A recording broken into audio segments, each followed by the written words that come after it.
I'm not in the mood to drive all the way to the store now. Oh, well, back in my day... No. What? Don't even start with that. I've just been through a hard day and I've got a ton of homework to do now too.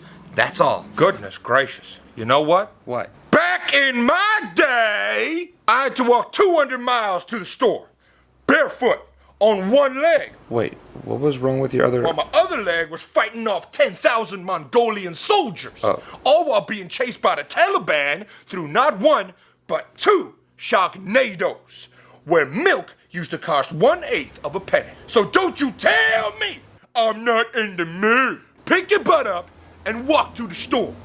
But I got a car. I can drive. No, you're not in the mood. So walk.